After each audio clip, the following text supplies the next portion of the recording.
दोस्तों welcome to commerce nation learn with confidence. दोस्तों अगर आप BHU BCom MCom का प्रिपरेशन कर रहे हैं तो हमारे कोर्स को ज्वाइन करें। हमारा कोर्स है, पहला कोर्स है आपका प्रीमियम टेस्ट सीरीज के नाम से है, जिसमें आपको मिलेगा क्या, टोटल BHU BCom MCom का सेपरेट 10 प्लस टेस्ट सीरीज होंगे, प्लस PDF नोट होंगे, प्लस आपका 2000 प्लस MCQ क्वेश्चन होंगे, और साथ में आपका डाउट क्लियर करने के लिए आपको व्हाट्सएप ग्रुप पे जोड़ा जाएगा। सेकेंड है आपका हमारा स्टडी मटेरियल। जो बच्चे चाहते हैं कि नहीं हमको ओनली स्टडी मटेरियल चाहिए, तो उनके लिए है 199 का कोर्स है स्टडी मटेरियल के नाम से, जो कि आपको BHU BCom का अलग और BHU MCom का अलग 199 में आपको कंप्लीट स्टडी मटेरियल दिया जाएगा।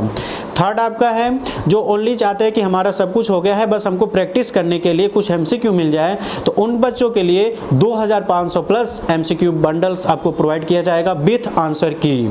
थर्ड है जो कि ये सब कुछ जानते हैं, वो चाहते हैं कि हमको बस कोई डेली बेसिस पे डाउट क्लियर कराता रहे, वो हमारे व्हाट्सएप ग्रुप को ज्वाइन कर सकते हैं, जो कि व्हाट्सएप ग्रुप को ज्वाइन करने के लिए 49 रुपीज़ में आप व्हाट्सएप ग्रुप को ज्वाइन कर सकते हैं, जिसमें आपको मिलेगा 1 टेस्ट सीरीज प्लस आपको डेली बेसिस पे कुछ क्विज मिलेंगे और आपके डाउट क्लियर किए जाएंगे। और एक कोर्स ज्वाइन करने के लिए प्ले स्टोर से जाके कॉमर्स नेशन ऐप को डाउनलोड कर लिए, या फिर सेकेंड है आपका हमारी एक वेबसाइट है www.commercenation.in पे जाके वेबसाइट पे विजिट करके वहाँ से भी कोर्स स्टूडेंट लॉगिन में जाके आप कोर्स को ज्वाइन कर सकते हैं, या फिर जो हमारा कॉन्टैक्ट नंबर है कॉन्टैक्ट करेंगे, हम सब कुछ आपको बताएंगे, वहाँ से आप कोर्स को ज्वाइन कर सकते हैं। तो कॉन्टैक्ट नंबर आपका है 9455, नंबर आप लिख लीजिए 9455 231327, और आपको एक और नंबर दिख रहा होगा 70 वाला, तो इससे आप कोर्स को ज्वाइन कर सकते हैं और अपने प्रिपरेशन को बूस्टअप कर सकते हैं। Thank you very much.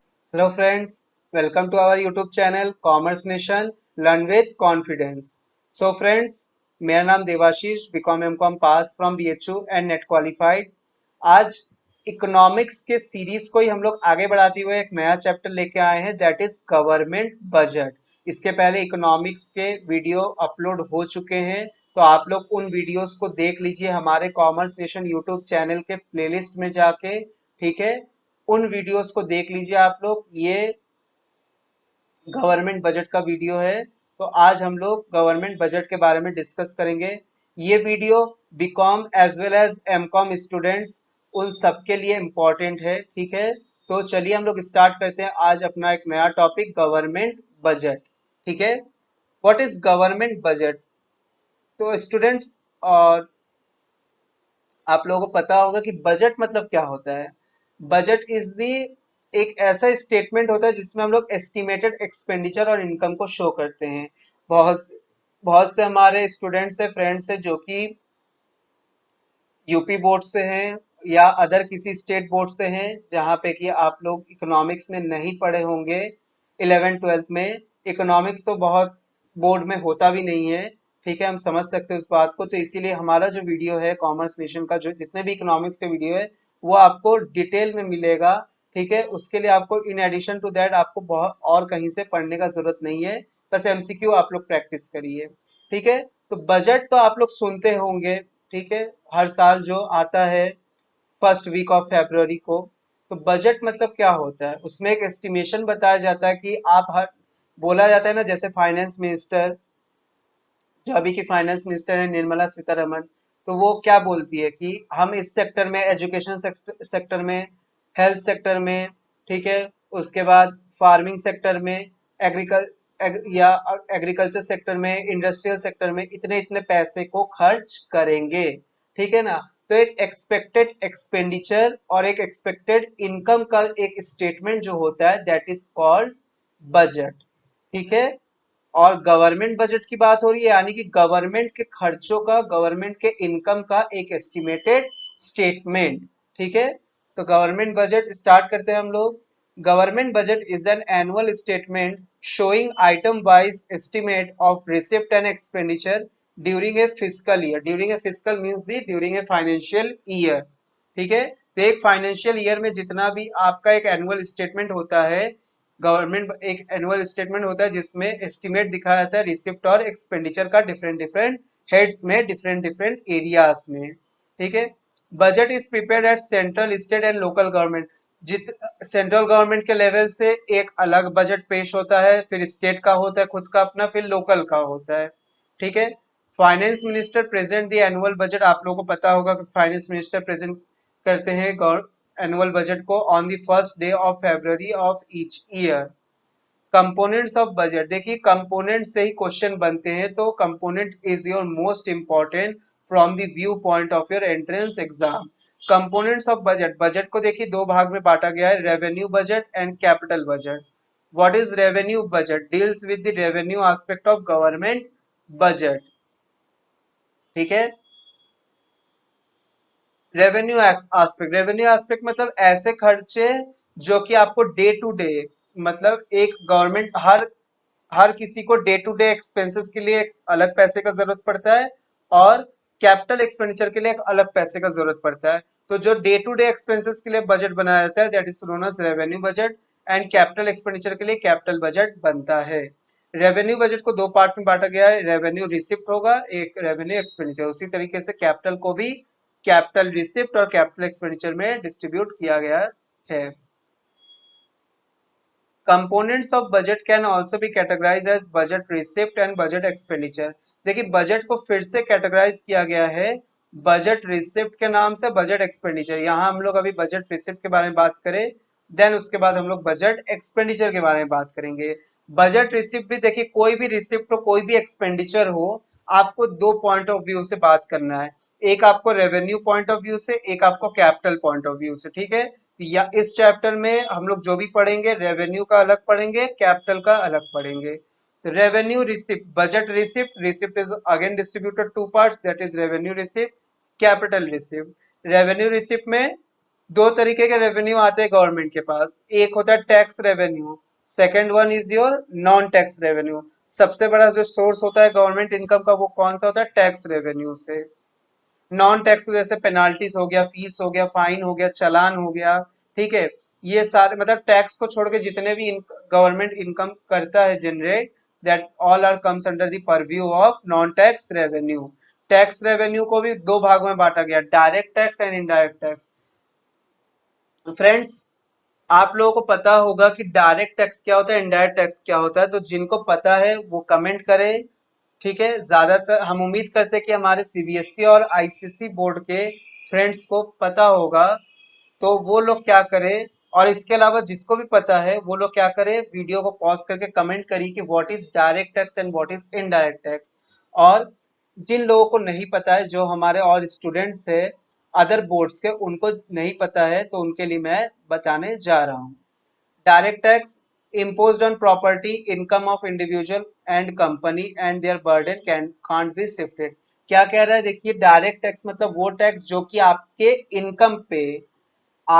Income पे आपके प्रॉपर्टी पे लगाया जाता है, और डायरेक्ट टैक्स का जो बोझ है, जो बर्डन है, वो एक पर्सन से दूसरे पर्सन के ऊपर शिफ्ट नहीं किया जा सकता। अगर आपके इनकम पे इनकम टैक्स लग रहा है मान लीजिए से 10%, ठीक है, तो ऐसा नहीं कि आप अपने इनकम टैक्स का बोझ मेरे ऊपर डाल देंगे, या मैं अपने इनकम टैक्स का बोझ आपके ऊपर डाल सकता हूँ। ठीक है, क्योंकि डायरेक्ट टैक्स है, तो डायरेक्ट टैक्स के अंदर हम टैक्स बर्डन को नहीं शिफ्ट कर सकते, जिसपे बोझ आया टैक्स पेमेंट करने का उसी को पेमेंट करना होगा। तो डायरेक्ट टैक्स का बर्डन शिफ्ट नहीं किया जा सकता।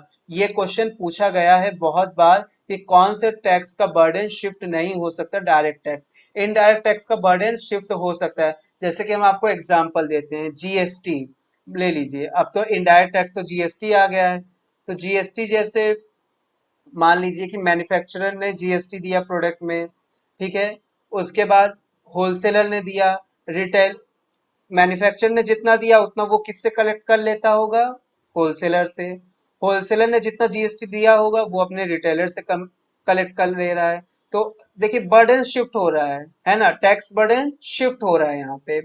रिटेलर क्या कर रहा है, अल्टीमेटली जब कस्टमर को सेल करेगा तो कस्टमर के जेब पे आता है फिर उस चीज का बर्डन, जीएसटी टैक्स पेमेंट करने का बर्डन। उसमें लिखा रहता है, किसी भी प्रोडक्ट को आप लोग खरीदोगे लिखा रहता है ना कि इंक्लूसिव ऑफ ऑल टैक्सेस, तो जो फाइनल कंज्यूमर होगा उसी को टैक्स बर्डन झेलना पड़ता है इनडायरेक्ट टैक्स का।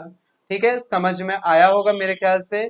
कैपिटल रिसिप्ट देखिए, बोरोइंग्स कहाँ कहाँ से होंगे, बोरोइंग्स हम बाहर के लोगों से बोरो कर लिए, लोन ले लिए। रिकवरी ऑफ लोन, आपने लोन दिया था, रिकवरी कर लिया, that is also use your capital receipt. And any other receipt, ठीक है। इसके बाद देखिए एग्जाम्पल ऑफ डायरेक्ट टैक्स, मैंने आप लोगों के लिए एग्जाम्पल भी यहाँ पे अलग से शो किया है ताकि एग्जाम में अगर आपको आ जाए तो आपको प्रॉब्लम ना हो। एग्जाम्पल ऑफ डायरेक्ट टैक्स देखिए, इनकम टैक्स जैसे कि मैंने बताया, corporate tax, interest tax, wealth tax, death duty, capital gain tax. Friends wealth tax जो है अब हट चुका है, ठीक है, लेकिन फिर भी याद रखना है हम लोगों को, तो वे for the sake of our knowledge मैंने बता दिया कि वेल्थ टैक्स अब नहीं है एग्जिस्टेंस में, ठीक है। लेकिन है तो डायरेक्ट टैक्स ही, हट गया हो कुछ भी हो चुका हो, होता है डायरेक्ट टैक्स ही। Wealth tax, death duty, capital gain tax, all are comes under the purview of direct tax, all are the example of direct tax. Example of indirect tax, GST जैसे कि अभी बताया आपको, its burden can be shifted. Indirect tax can be avoided by not entering into those transaction which calls for such taxes. सही बात है, अगर आप इनडायरेक्ट टैक्स तब इनडायरेक्ट टैक्स का बोझ तब तक आपके ऊपर नहीं आता है जब तक आप उस चीज को नहीं परचेस करते हो, उस ट्रांजेक्शन में आप जब तक नहीं एंटर करते हो। सपोज सपोज ये मोबाइल फोन है, ठीक है, तो इस पे भी जीएसटी लगा होगा, तो इस पे जो इस पर टैक्स हम तब तक नहीं देने के लिए लायबल होंगे जब तक इस प्रोडक्ट को हम परचेस नहीं कर लेते, ठीक है। Revenue receipt satisfy both condition. देखिए फ्रेंड्स, बात तो हो गया रेवेन्यू रिसिप्ट क्या होता है, कैपिटल रिसिप्ट क्या होता है, लेकिन अब आप, मैंने कुछ एग्जांपल भी आपको प्रेजेंट कर दिया, लेकिन अब मान लीजिए कि कुछ एग्जांपल थोड़ा सा घूम फिर के आ गया, मतलब थोड़ा घुमा के आ गया, तो उस जगह पे हम कैसे पहचानेंगे उसको कि which one of the following is your revenue receipt and which one of the following is your capital receipt. तो इसके लिए मैंने क्या किया है, आप लोगों के लिए एक शॉर्टकट प्रेजेंट कर दिया गया है कि कौन से रिसिप्ट को हम रेवेन्यू रिसिप्ट कहेंगे। तो receipt that neither create any liability, वो रिसिप्ट जिससे कि आपका कोई लाइबिलिटी नहीं क्रिएट होता है, नॉर रिड्यूस एनी एसेट्स, ना ही आपका एसेट्स कम होगा, ना ही आपका एसेट्स कम होगा, और ना ही आपका लाइबिलिटी का बर्डन इंक्रीज होगा, ये दोनों के दोनों काम नहीं होंगे, ठीक है। नॉन टैक्स रेवेन्यू का एग्जांपल सुन लीजिए, आप लोग देख लीजिए, interest, profit and dividend, fees, license fees, fines and penalties, estate gifts and grants, for features, special assets. Means कहा ना कि टैक्स को छोड़ के जितने भी पैसे गवर्नमेंट कलेक्ट करता है आपसे, वो सारा का सारा नॉन टैक्स रेवेन्यू हो गया उसका। Receipt is said to be capital receipt if it satisfy any one of the condition. कोई एक कंडीशन फुलफिल कर दिया, रेवेन्यू रिसिप्ट के लिए दोनों कंडीशन फुलफिल करना चाहिए, ये आपका कैपिटल रिसिप्ट के लिए कोई एक फुलफिल कर दिया, आइदर क्रिएट लाइबिलिटी, या तो लाइबिलिटी आपका क्रिएट हो और नहीं तो आपका एसेट्स रिड्यूस हो, दोनों में से कोई एक भी हो गया, ठीक है, दोनों हो गया तो भी, या दोनों में से कोई एक भी हो गया तो भी आपका क्या बन जाएगा, वो कैपिटल रिसिप्ट। लेकिन रेवेन्यू रिसिप्ट होने के लिए दोनों कंडीशन साइमल्टेनियसली फॉलो करना चाहिए, ठीक है। तो होप्स आप लोगों को समझ में आ रहा है, तो वीडियो को लाइक करिए, शेयर करिए, सब्सक्राइब करिए, ठीक है। सोर्सेस ऑफ कैपिटल रिसिप्ट वही बताया, borrowing, recovery of loan, disinvestment, ये तो पहले डिस्कस कर चुके हैं। चलिए फ्रेंड्स, थोड़ा सा आगे हम लोग बढ़ते हैं। अभी तक बात किया हम लोगों ने बजट रिसिप्ट के बारे में, अब बात करेंगे हम लोग बजट एक्सपेंडिचर। एक्सपेंडिचर है, मैंने आपको बता दिया कि कोई भी एक्सपेंडिचर हो, कोई भी कुछ हो, बजट के टर्म में हम लोग रेवेन्यू और कैपिटल दोनों टर्म्स में बात करेंगे। तो एक्सपेंडिचर के बारे में भी बात करेंगे, तो हम लोग revenue expenditure as well as capital expenditure दोनों के बारे में बात करेंगे। What do you mean by budget expenditure? Estimated expenditure of the government during a given physical year. एक फिजिकल ईयर में गवर्नमेंट कितना एस्टिमेटेड एक्सपेंडिचर करेगा, that is known as its budget expenditure. Now what is revenue expenditure, what is your capital expenditure? Revenue expenditure means neither create an assets, ना तो आपका assets बढ़ रहा होगा, ऐसा एक्सपेंडिचर जिससे मेरा एसेट्स बढ़ता नहीं है, ना ही मेरा कोई लायबिलिटी कम होता है, ठीक है। दोनों कंडीशन फुलफिल होने चाहिए, ऐसा एक्सपेंडिचर जिससे ना तो आपका एसेट्स बढ़ रहा हो और ना ही आपका लायबिलिटी घट रहा हो, ठीक है। कैपिटल एक्सपेंडिचर होने के लिए आइदर क्रिएट एन एसेट्स और रिड्यूसेस लायबिलिटी, दोनों में से कोई एक फुलफिल हो गया बन गया वो आपका capital expenditure. Type of budget पूछता है इसमें से क्वेश्चन, इंपॉर्टेंट मार्क करिए। Type of budget, balance budget, when your receipt is equal to expenditure, ठीक है। Government budget it's said to be balance budget if estimated government receipt are equal to the estimated government, बराबर जहां पे जितना पैसा मिला उतना ही मेरा खर्च, 100 रुपए मिला 100 रुपए खर्च कर दिया, that is known as your balance budget.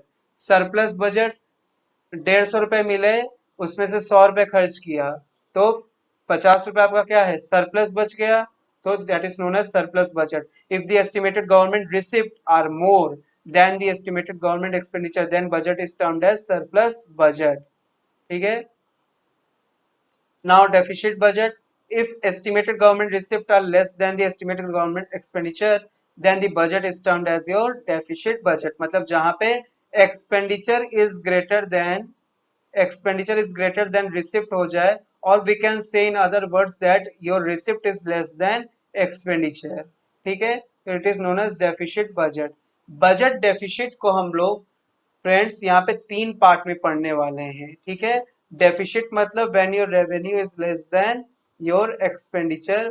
ये डेफिसिट 3 तरीके के हो सकते हैं, मतलब 3 तरीके का लॉस, 3 तरीके का ऐसा डेफिसिट देखा जाता है, ठीक है, गवर्नमेंट बजट में, ठीक है फ्रेंड्स। देखिए क्या क्या है, revenue budget, physical deficit and primary deficit. क्या होता है इसके बारे में पढ़ ले। What is revenue deficit?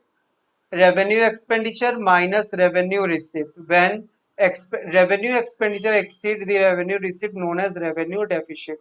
Fiscal deficit, total expenditure minus total receipt, total expenditure minus total receipt excluding borrowings, ठीक है, excluding borrowings। और देखिए इसके अलग अलग फॉर्मूले, physical deficit is your most important, ठीक है, फिजिकल डेफिसिट से ज्यादा क्वेश्चन पूछा जाता है। और इसके जितने भी अल्टरनेट फॉर्मूले लिखे हुए हैं उन सबको भी आपको ध्यान से देख लेना है। और देखिए अल्टरनेट फॉर्मूला क्या है, revenue expenditure plus capital expenditure minus revenue receipt plus capital receipt excluding borrowings. Total की बात कर रहा है ना, टोटल में तो दोनों ही आ जाएगा, रेवेन्यू और कैपिटल। टोटल रिसिप्ट का बात कर रहा है तो revenue receipt as well as capital receipt दोनों आ जाएगा, वही बात हो रहा है। और revenue expenditure minus revenue receipt plus capital expenditure minus capital receipt excluding borrowing. और एक और क्या बन जाता है, revenue deficit plus capital expenditure minus capital receipt excluding borrowing. At the time, देखिए at time only total borrowing are given, अगर सिर्फ टोटल बोरिंग गिवन है, इन सच ए केस, उस केस में फिजिकल डेफिसिट आपका टोटल बोरिंग के बराबर हो जाएगा। मतलब ये भी फॉर्मूला सही है। एग्जाम में अगर दे दे कि which one of the following formula is incorrect in relation to physical deficit, तो आपको याद रखना है कि तुरंत ये तो 3 फॉर्मूले हैं, साथ ही ये भी फॉर्मूला आपका सही बैठता है, ठीक है। Indicate total borrowing requirement of the physical deficit, देखिए क्या शो करता है, indicate total borrowing requirement of the government including interest, ठीक है। अब इसके बाद आता है एक और आपका primary deficit, that is physical deficit of current year minus interest payment on the previous borrowing. Primary deficit क्या इंडिकेट करता है, it indicate the total borrowing requirement of the government, interest को छोड़ के गवर्नमेंट को कितना बोरोइंग्स की जरूरत है इसको शो करता है। तो that's all for government budget, ठीक है फ्रेंड्स। मिलते हैं हम लोग अगले वीडियो में एक नए टॉपिक के साथ। तो तब तक आप लोग इकोनॉमिक्स के और भी वीडियोस देखते रहिए, प्लेलिस्ट में जाके और भी जितने सब्जेक्ट है उन वीडियोस को देखते रहिए, प्रैक्टिस रोज करते रहिए। ऑनलाइन टेस्ट सीरीज, हमारे प्रीमियम टेस्ट सीरीज को आप लोग परचेस करके प्रैक्टिस करते रहिए। उसमें ₹499 में ऑनलाइन टेस्ट सीरीज दिए जा रहे हैं, 10+ टेस्ट सीरीज अवेलेबल है और भी अपलोड किए जा रहे हैं, ठीक है। और इसके साथ ही आपको जितने भी नोट्स है, हमारे एमसीक्यू क्वेश्चन है, in addition to that MCQ question PDF notes, साथ ही आपको व्हाट्सएप ग्रुप में ऐड, जिसमें 24/7 आपको डाउट क्लियरिंग फैसिलिटी और भी एक्स्ट्रा बेनिफिट, आपको ये सब कुछ आपको 499 में मिलेगा। मतलब 499 में सिर्फ ऑनलाइन टेस्ट सीरीज नहीं है, बल्कि ये सारे एडिशनल फैसिलिटी के साथ आपको टेस्ट सीरीज मिलता है। Okay friends, thank you.